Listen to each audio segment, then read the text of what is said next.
హరే కృష్ణ. ఈరోజు భగవంతుడు ఉన్నాడు అని నేను ప్రూవ్ చేస్తాను.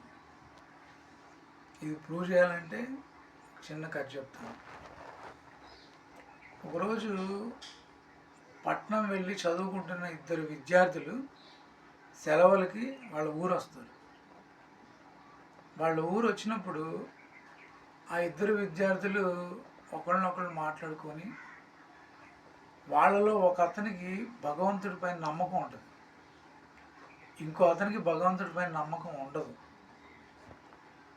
ఇద్దరు మాట్లాడుకొని, అరే నువ్వు మరి భగవంతుడిని నమ్ముతావు, నీకేమో ఎక్కువ మార్కులేం రాలేదు, నేనేమో భగవంతుని ఏం నమ్మను, ఎవరిని నమ్మను, నేను చూసావా నేను కాలేజీ ఫస్ట్ వచ్చాను, అది ఇది అసలు భగవంతుని నమ్ముకోవడం అనేది చాలా వేస్ట్,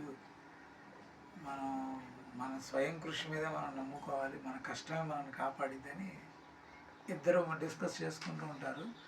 అవతల వాడేమో కాదురా, భగవంతుడు అనేది కూడా ఉండాలిరా, మనం ఎంత చదివినా ఎన్ని చేసినా భగవంతుడు అనుగ్రహం లేకుండా మనం ఏ పని చేయలేము అని వాళ్ళ ఫ్రెండ్ ఇంకో అతను చెప్తాడు.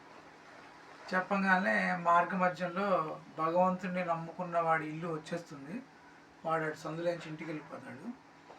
భగవంతుడిని నమ్ముకొని వాడు, బాగా చదువుకునేవాడు, వాడి ఇల్లు ఇంకా రాదనమాట. ఇంకా అలా వెళ్తూ ఉంటారు. అప్పుడే ఇంకా చీకటి పడే సమయం వస్తుంది. వీడు అలా వెళ్తూ ఉన్నప్పుడు అక్కడ ఒక వంతెన ఉంటుంది.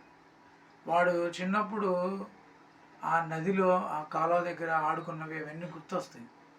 వాడు సడన్గా ఏం చేస్తాడంటే ఈ బ్యాగ్ ఇవన్నీ పక్కన పెట్టేసేసి బట్టలు తీసేసి డ్రాయర్ మీద నదిలోకి దూకి స్నానం చేద్దామని అంత ఉత్సాహం వచ్చేసింది. సరే అని చెప్పి వాడు వంతెన పైకి ఎక్కి ఇట్లా దూకపోతాడు. సడన్గా పైన ఆకాశం నుంచి ఉరుములు వచ్చి ఒక మెరుపులాగా వచ్చి అక్కడ కొద్దిగా వెలుగు కనపడింది.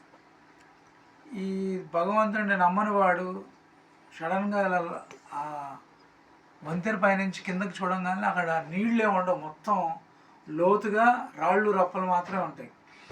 కరెక్ట్గా వాడు దూకే టయానికి ఆ ఉరుము కానీ మెరుపు కానీ మెరవనట్టయితే అది కనిపించేది కాదు, వీడు దూకేవాడు చచ్చిపోయేవాడు.